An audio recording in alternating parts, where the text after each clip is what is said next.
Alors, bienvenue pour cette nouvelle séance sur le cadre du dialogue. En fait, c'est notre dernière et nous allons examiner trois éléments, la confession, la compassion et le cadeau. Trois éléments qui vont boucler la boucle du cadre du dialogue. Alors, d'abord, on va faire une mini-revue, si vous le permettez, et juste une question de rafraîchir notre pensée, notre mémoire. La première, c'est l'action de prendre un rendez-vous. La prise de rendez-vous. Nous avons pris beaucoup de temps à parler sur la prise de rendez-vous pour une raison très simple, c'est que la plupart des dialogues échouent parce qu'il n'y a pas eu de prise de rendez-vous. Et la prise de rendez-vous, c'est la manière d'installer le dialogue. Il faut savoir que la raison pourquoi on arrive à la place où on prend un rendez-vous, c'est que je ne me sens pas bien. Je ne me sens pas bien, donc il y a une difficulté. Je ne suis pas nécessairement capable de nommer la difficulté, mais il y a une difficulté et je prends un rendez-vous. En général, dans la prise de rendez-vous, on perçoit l'autre comme étant le problème. C'est l'autre qui est le problème. Si cette personne arrêtait de peser sur mon piton, alors moi, je serais correct. Autrement dit, je te vois comme la source de ma douleur. Arrête de faire ça, je vais être correct. Donc, la raison qu'on prend le rendez-vous, c'est bien sûr pour communiquer qu'il y a une difficulté entre nous. Et on va aussi, dans une manière, commencer à installer un élément de sécurité. Pour cette raison, on va aller dans la direction de la protection où on va vouloir installer une protection. Comme croyant, on veut prier, bien sûr, l'un pour l'autre. J'aimerais te parler de ce sujet-là. Un seul sujet, toujours. Ça, c'est une erreur très fréquente qu'on change de sujet. On tente de régler les problèmes de la Terre en même temps. Ça ne marche pas. Un seul sujet qui va me permettre à l'autre de dire oui, je suis prêt à parler de ce sujet-là. Alors, j'aimerais installer ma protection et l'autre, le récepteur va aussi installer sa protection.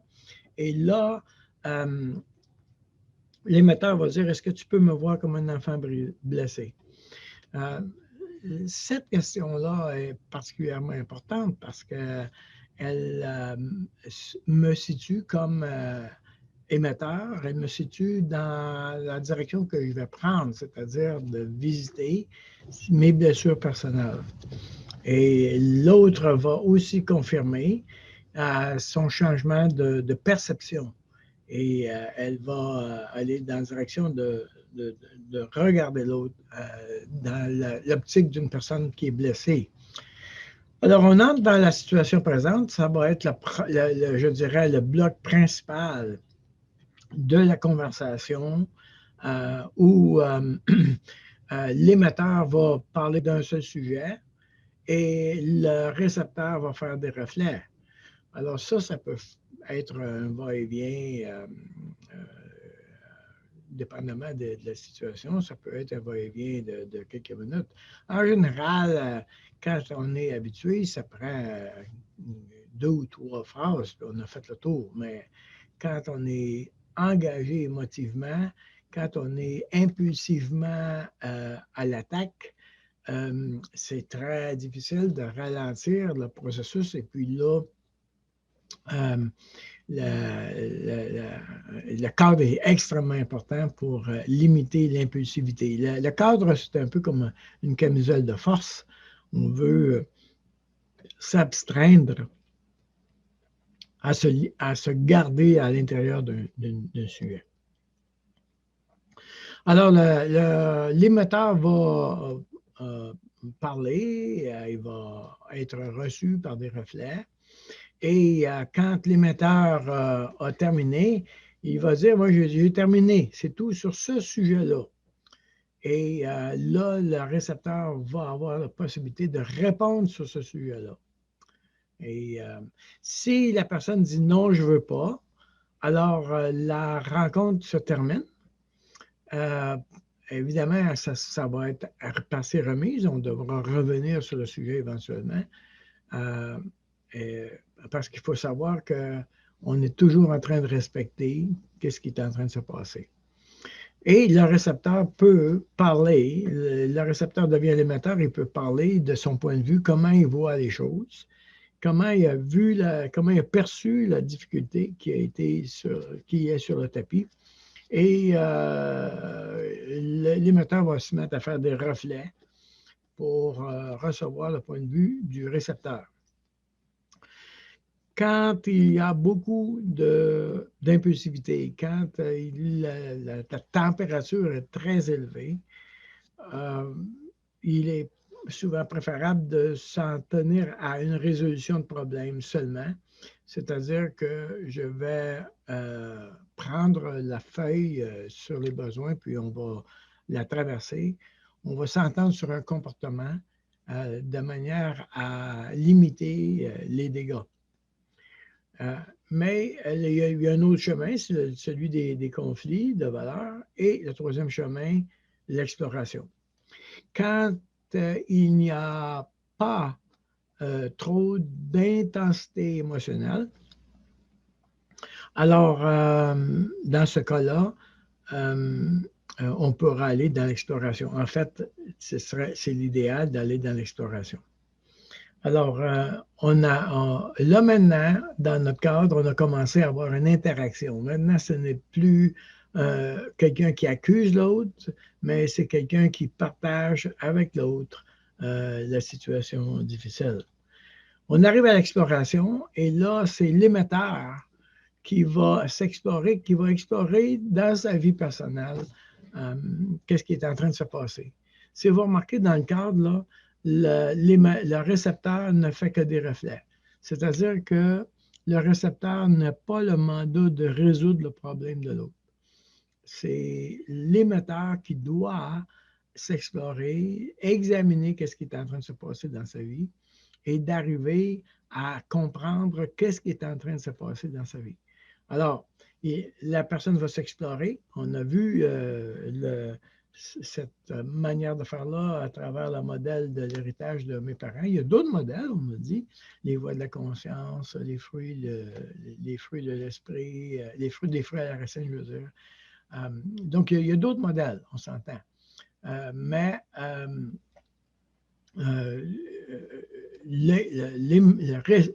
l'émetteur va avoir la responsabilité de s'explorer à travers un de ces modèles-là. Alors, on permet à la personne, l'émetteur, tout à coup, l'émetteur devient l'acteur principal, si vous voulez, du cheminement. C'est l'émetteur qui avait un problème, donc c'est l'émetteur qui est responsable de trouver le chemin dans sa vie personnelle. On s'entend et on veut réaffirmer le fait que on ne peut pas changer l'autre et on est responsable de traiter notre problème personnel à nous. On est responsable de ça. Donc, on ramène la responsabilité. Vous savez, ici, là, on donnait la responsabilité à celui qui paye sur le bouton. Okay? Mais là, maintenant, on ramène la responsabilité à celui qui souffre et qui veut traiter la problématique. Alors, cette personne-là va s'explorer. Et normalement, elle va arriver à une place où elle va comprendre quelles sont ses croyances intérieures, quels sont les droits qu'elle réclame, quels sont les jugements qu'elle a prononcés contre l'autre. Donc, quelquefois, il y a une prise de conscience que ce qui se passe dans le couple n'est pas la racine est davantage un fruit. Alors, il y a une invitation à la confession et à la repentance, il y a une invitation au pardon. Dans le fond, la plupart du travail ça va être de pardonner. Alors, donc, dans cette dimension-là de la confession et de la repentance, le travail appartient à l'émetteur. On a vu qu'il fallait identifier le droit, faire un inventaire de toutes les conséquences d'avoir pas avoir eu ce droit-là. Hein. Il y a des conséquences à ne pas avoir eu ces droits-là. Je n'ai pas été respecté ou l'autorité ne m'a pas respecté. Ça se peut que j'ai perdu 5 ou 6 emplois parce que j'étais en présence d'autorités qui, je jugeais, ne me respectaient pas. Et je n'arrivais pas à composer avec ça, si bien que je quittais mon emploi. Donc, il y a eu des conséquences dans ma vie où ma vie n'a pas été stable, etc. Et ça a créé des factures dans ma vie. Ça a magané ma vie, ça l'a ruiné, dans un sens, dans certains domaines. Et donc, cette facture-là, je dois l'amener à la croix. On parle de pardon, c'est-à-dire de renoncer à la dette. Alors, on est encore toujours dans le domaine où la personne est responsable de son cheminement et elle est responsable de son exploration. On arrive maintenant à la compassion. Et la compassion, tout à coup, il y a une inversion. Voyez-vous, on passe du 11 à 12 ici, là. C'est parce que le récepteur, maintenant, le récepteur va offrir à l'émetteur un cadeau pour devenir participant à ta guérison. Et le récepteur va demander, donne-moi 3 souhaits, qu'est-ce que je pourrais faire qui serait un signal que ce soit guérissant pour toi? Est-ce que tu pourrais me suggérer 3 cadeaux que tu aimerais recevoir? À cette partie-là, en général, ce que j'ai pu observer, c'est que les émetteurs, quand on leur demande de donner 3 souhaits, ils ont beaucoup de difficultés à faire ça. Souvent, on arrive avec un. Je voudrais vraiment que tu fasses ça, là, mais on n'est pas capable d'avoir, on a de la misère à faire 2 autres options. Maintenant, pour que ce soit un cadeau, c'est vraiment important que j'ai un choix. Si je n'ai pas de choix, si je ne peux pas choisir, mais ce n'est pas un cadeau, ça m'est imposé. Mais si tu me donnes un choix, puis que je te donne un des choix volontairement, alors ça devient un cadeau réellement. Donc, le récepteur va nommer les 3 cadeaux. Voici les 3 que tu aimerais, un des 3 que tu aimerais avoir, voyez-vous. Et là, le récepteur va choisir un cadeau qu'il va donner à l'autre pour une période, ça peut être 2 semaines, 1 mois, 2 mois, mais assez court. Okay? Ça ne dure pas toute ta vie, cette affaire-là. Donc, je veux offrir un cadeau. Dépendamment d'une situation aussi, la situation se répète presque tous les jours. Je dirais 2 semaines, c'est bon. Si c'est une situation qui se présente une fois par mois ou 2 mois, on peut dire, OK, pour les 2 prochains mois, je m'engage à t'offrir ce cadeau-là. Et le récepteur, l'émetteur va dire, je te remercie pour ça. Alors, si je devais donner un exemple de ma vie personnelle, par exemple, j'avais beaucoup d'anxiété quand je devais arriver à la maison. De franchir la porte de la maison, c'était très anxiogène pour moi. Et quand je tournais le coin de la rue, je devenais anxieux. Quand nous avons examiné la situation, j'ai découvert que enfant, le retour à l'école, de l'école vers la maison n'était pas agréable.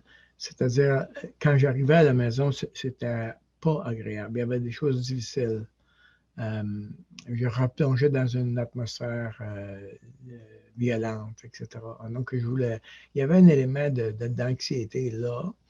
Et là, je reconnectais avec ça, particulièrement avec le fait que ma femme, elle était insécure. Donc, si j'arrivais 5 minutes en retard, elle disait, ben, pourquoi tu es arrivé 5 minutes en retard? Qu'est-ce qui est arrivé? Puis là, je passais au détecteur de mensonges. Donc, son insécurité faisait lever mon anxiété. Alors, le cadeau qu'elle m'a offert, c'est quand j'arrive à la maison, elle me pose la question, « Bonjour chérie, comment ça va? » Cette situation-là était particulière parce que tout dans son être ne voulait pas poser cette question-là. Elle voulait se rassurer. Et là, elle tournait le projecteur sur moi. « Bonjour chérie, comment ça va? » Elle a fait ça pendant 2 semaines. Je savais que c'était très technique pour elle. Je savais aussi que c'était pas du tout naturel. Puis je savais que ça lui demandait un effort énorme. Mais j'entendais son désir de me faire du bien. Et ça a été guérissant. À la fois d'avoir découvert d'où venait mon anxiété et à la fois d'avoir une femme qui était en train de m'accompagner dans ma bataille. Et ça a été guérissant. Alors, tout à coup, l'autre devient celui qui guérit. Alors, voyez-vous, au début, c'est celui qui blesse, et à la fin, l'autre devient celui qui guérit. Donc, il y a une inversion là qui c'est vraiment important. C'est-à-dire que j'arrête de voir l'autre comme un ennemi, mais on devient complice de la guérison. Et ça, c'est vraiment précieux, je dirais, dans nos vies personnelles, de savoir que maintenant, on est des alliés ensemble pour nos batailles personnelles. Et je serai avec toi, pour toi, dans la vie, et je te ferai du bien. Alors, voilà, ça termine notre cheminement. Et c'est ma prière que nous puissions continuer à célébrer vraiment le mariage, qui est une institution de Dieu, pour laquelle Dieu nous a donné l'occasion de cheminer avec lui, en sa présence, pour notre guérison et pour l'avancement du royaume. Alors, c'est ma prière que cette formation puisse faire partie des outils que vous aurez dans votre vie personnelle pour cheminer avec le Seigneur. Que Dieu vous accompagne.